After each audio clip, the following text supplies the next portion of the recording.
Bienvenidos al circuito de Spa-Francorchamps, situado en Bélgica y con una longitud de 7.004 kilómetros, 2 zonas de DRS y 20 curvas. El récord de vuelta lo tiene Kimi Raikkonen con McLaren Mercedes en 2004 y su vuelta fue de 1 minuto 45 segundos 108 milésimas.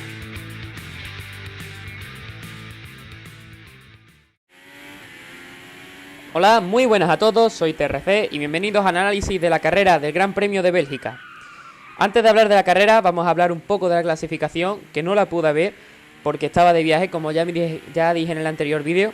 Pero voy a comentar algunas cosas porque cuando vi la parrilla de salida al día siguiente me pareció todo un poco extraño. A partir de la tercera posición había algunos coches que no encajaban normalmente en esas posiciones.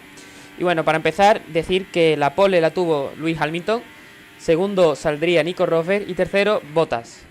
Pero después nos llevamos la sorpresa con Sergio Pérez, con su Force India, que se colocó cuarto. Ahí podemos ver que Force India en esta carrera llevaba una configuración bastante buena de velocidad punta. Es decir, era el coche con más velocidad punta. Creo que llegaba a los 345 km por hora, algo por ahí. Y como podemos ver, esta configuración le ayudó mucho con su motor Mercedes. Después tenemos a Ricciardo, Massa, Maldonado, que parecía que los Lotus estaban un poquillo flojos, pero ahora después hablaremos de ello. Después Vettel, Grosjean y para completar el top 10 tenemos a Carlos Sainz. Carlos Sainz, que cada vez que tiene el coche a punto puede demostrar la gran capacidad que tiene para clasificar y para hacer unos buenos tiempos. Ya para ver el siguiente español tendríamos que irnos a la 17ª posición con Roberto Meri Sumainor, clasificando por detrás de Will Stevens. Y en la última posición veríamos a Fernando Alonso, que clasificaría por detrás de Jenson Button. Pero esto fue debido a una sanción por cambiar las piezas del motor, que ya sabemos que, si no me equivoco, tenían hasta 105 sanciones, 105 posiciones de sanción, juntando las sanciones de los dos McLaren Honda.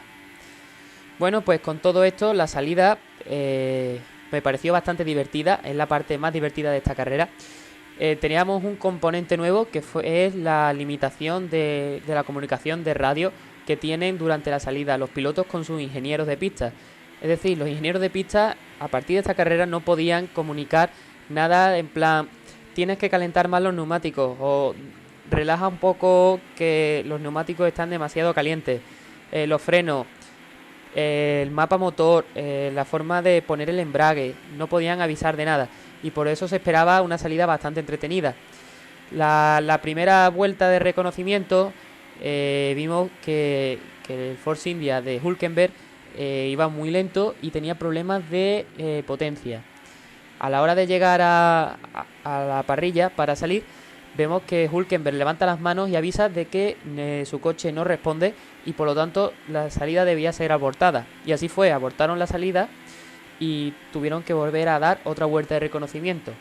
En la segunda vuelta de reconocimiento vimos cómo Carlos Sainz hablaba con su ingeniero diciendo que no tenía potencia su coche, que algo iba mal y que tenía serios problemas. Y entonces al llegar a la parrilla vemos como Carlos Sainz se mete en el pit lane para parar su coche y parecía que se iba a retirar.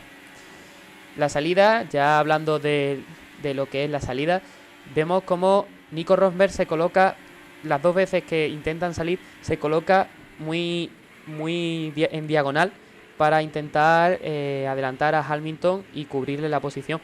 Pero vemos que Nico Rosberg sale muy mal, al igual que Hamilton. Lo que pasa es que Hamilton consigue mantener su posición en la primera curva, pero Nico Rosberg cae hasta la 5ª posición o 6ª, si no recuerdo mal. Lo adelantan Bottas, Sergio Pérez, Ricciardo no recuerdo si lo adelanta. Pero lo que sí puedo decir es que Sergio Pérez se coloca segundo, hace una gran salida y se coloca segundo por detrás de Hamilton. En la parte de atrás vemos como Fernando Alonso, saliendo desde la última posición, adelanta a un montón de coches, de pilotos, y se coloca en la 12ª posición. No sabemos muy bien cómo es capaz de hacer esas cosas, pero lo hizo adelantando por fuera en la primera curva. Ya después vemos como en la segunda vuelta Hamilton consigue sacar un colchón de tiempo entre él y Sergio Pérez. Y Sergio Pérez poco a poco se iría desinflando y iría perdiendo tiempo también. Por lo tanto, llegaría un momento en el que sería presionado por los demás pilotos que tenía detrás. Vemos también como Fernando Alonso va perdiendo posiciones, es adelantado por Kimi Raikkonen y se coloca en la 14ª posición. También vemos que Jenson Button pues se queda un poco atrás, parecía que tenía problemas con un neumático un neumático trasero que notaba algo extraño, y después también tuvo problemas con el ERS, al parecer, algo que ya es normal en los McLaren Honda, que parecen que por muchas mejoras que traigan no avanzan. Después vimos otro coche en problemas, y esta vez fue el Lotus de Maldonado, que tuvo que abandonar por un problema del motor, al parecer, y ahí Alonso volvió a adelantar una posición y se colocó 13º. También tuvimos una buena noticia y vimos salir a Carlos Sainz, que al parecer le consiguieron arreglar los problemas y rodar en tiempos de 1.57, unos tiempos bastante buenos para el coche que tiene, y salía pues en la última posición con 2 vueltas de más, por lo que tenía que dejarse pasar por todos los pilotos, y vio como Verstappen, que estaba rodando en punto, fue uno de los que lo doblaron. Por la parte de delante vemos como Rosberg tiene problemas, no consigue adelantar a sus rivales y se queda bastante atrás de Hamilton, y esto le sería pues decisivo al final de la carrera. También vemos como Sebastian Vettel va adelantando posiciones, va cada vez más rápido y se coloca quinto, si no recuerdo mal, o sexto, y decide tener una estrategia un poco diferente en las paradas, y también sería decisivo al final, que después hablaremos de esta estrategia y de los neumáticos. Por lo demás, la parte central de la carrera no tuvo nada más interesante que comentar. Una carrera más aburrida, de estas que no hay unos adelantamientos impresionantes, solo con el DRS adelantaban, y además pues con la diferencia de motores normalmente eran los motores Mercedes o los Ferrari los que adelantaban a los Renault y los Honda, y con una facilidad impresionante. Veíamos cómo Alonso se peleaba con los dos Sauber con motor Ferrari, y siempre los dos Sauber lo adelantaban como si fuesen unos aviones y sin ningún problema, y Alonso pues lo único que podía hacer es intentar defenderse, después intentar contraatacar obteniendo un poco de rebufo, pero con el motor que tiene y la potencia que tiene era complicado.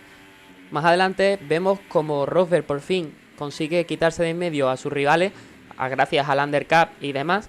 Se consigue colocar segundo y intenta alcanzar a Hamilton, y se tiran durante toda la carrera a unos 3-4 segundos de distancia. También vemos que Vettel hace una estrategia diferente a todos los demás, decide parar una vez menos, y con eso pues veríamos que después, como ya dije antes, sería decisivo para el final de la carrera y para su resultado final.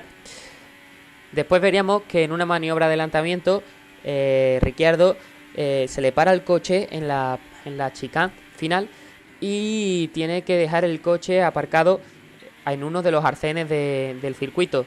Entonces en ese momento deciden la dirección de carrera lanzar el safety car virtual, con el cual tenían que mantener la misma distancia todos los pilotos y a una velocidad reducida. Entonces los primeros en entrar fueron los McLaren, en un intento de hacer algo por conseguir algunas posiciones, y después lo siguieron los demás equipos, y así pues conseguirían cambiar un poco las posiciones, pero tampoco fue algo muy destacable. Solo lo único destacable, es que Bottas, en un error en el boxes, le colocaron un neumático blando y otros 3 duros. Entonces pues podría rodar con normalidad, porque en realidad los Fórmula 1 deberían de llevar unos neumáticos diferentes adelante y otros atrás, pero sería sancionado con un drive-thru. Ahora después hablaremos de las sanciones, porque me pareció que fue una sanción demasiado suave para lo que tenía que haber sido, porque después siguió rodando con este juego de neumáticos. 10 vueltas antes del final vimos como Carlos Sainz tuvo que abandonar, tuvo que dejar ya la carrera porque no tenía opciones de nada, solo lo sacaron para intentar que él consiguiera algo de experiencia, tuviese experiencia de rodar en Spa en esas condiciones, y por eso en la 10ª vuelta antes del final decidieron meterlo en boxes y retirar el coche, y por lo tanto pues suma su 4º abandono consecutivo, una mala racha que no tiene nada que ver con su pilotaje, porque como ya sabemos, Carlos Sainz está demostrando un gran pilotaje, lleva un 6-5 si no recuerdo mal con Verstappen en clasificación, y eso pues nos demuestra que es un gran piloto y que lo único que le pasa es que el coche es bastante malo en fiabilidad y en motor.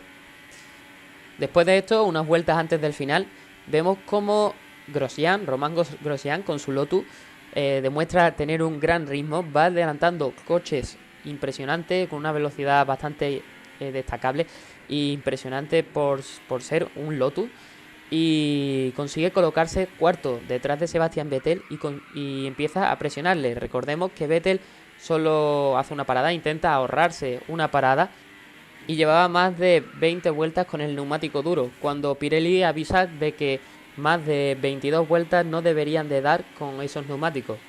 Pues cada vez Grosjean se acerca más y más y más, hasta que en la penúltima vuelta se coloca en zona de DRS para adelantarlo. Y tras salir de Eau Rouge, unos 200 metros después, a Vettel le revienta la rueda trasera derecha, explota y tiene que aminorar la velocidad, y es adelantado por Grosjean y demás. Y pues después de la carrera pudimos ver su gran enfado con los neumáticos y con Pirelli, porque en esta misma carrera vimos un reventón, no en la carrera sino en los libres, si no recuerdo mal, un reventón de Nico Rosberg que le pudo costar muy caro, al igual que Vettel. Si hubiese sido en Eau Rouge, podría haberle costado incluso la vida. Y bueno, ahora os dejo con los resultados del final de carrera. Una carrera que ganó Lewis Hamilton con facilidad, y segundo quedó Rosberg. Quedó Alonso en la 13ª posición con abandono de Carlos Sainz, y Roberto Merhi quedó penúltimo por delante de Will Stevens una vez más, y muy contento por su actuación. Ahora vamos a tratar algunos temas así más destacables de esta carrera, como es el aspecto de las sanciones.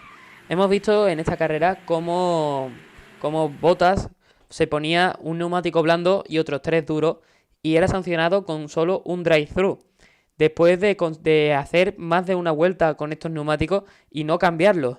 Es decir, utilizó una configuración que no está permitida, que en el reglamento se indica que no se deben de mezclar dos componentes distintos de neumáticos, dos compuestos diferentes.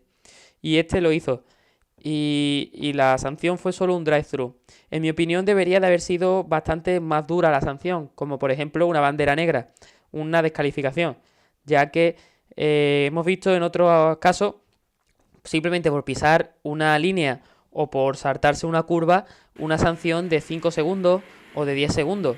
Y en este caso se ha burlado el reglamento completamente, pero no solo eso, además ha conseguido dar más de una vuelta con el neumático, como ya digo. Entonces vemos que las normativas no se están aplicando bien, y se está siendo demasiado estrictos con unas normativas como la de las radios y demás, y ahora cosas tan simples y sencillas como estas pues simplemente se quedan en un drive-thru. Otro aspecto importante es la explosión de los neumáticos que hemos visto en este Gran Premio. Hemos visto 2 explosiones de neumáticos. La primera la vimos con Rosberg en una de las sesiones de libre del viernes, y la segunda la hemos visto con Vettel en la misma carrera, como ya comenté antes. Vettel salió bastante enfadado de la carrera y dijo que Pirelli se estaba pasando con la seguridad de los neumáticos y que esto no podría seguir así. Yo pienso lo mismo que Vettel, porque está bien que Pirelli diga que Vettel sobrepasó el tiempo de utilización de los neumáticos y el número de vueltas, pero es que Rosberg fue en unos libres y sin sobrecarga en los neumáticos, y casualmente explotó la misma rueda que a Vettel. Si os fijáis en la foto, es la trasera derecha. Es algo ya muy llamativo, y me recuerda a otros casos como los de las explosiones en Silverstone en 2013. Creo que Pirelli no se merece seguir en la Fórmula 1 si sigue en este plan, y sino que deberían de ponerse las pilas y buscar unos neumáticos más seguros y con más rendimiento que los que está haciendo. Bueno, Pues esto es todo lo que quería comentar. Espero que os haya gustado el vídeo y los nuevos formatos que he metido. Ya sabéis que en mi anterior vídeo lo comenté. He cambiado de ordenador y todo lo que tenía anteriormente pues he tenido que dejarlo y utilizar cosas nuevas. Y espero que lo que esté utilizando vaya mejor. Y nada, bueno, si os ha gustado el vídeo no olvidéis darle un like. Y si no estáis suscritos podéis suscribiros ya, que va siendo hora. Nos vemos en el próximo vídeo. ¡Hasta luego!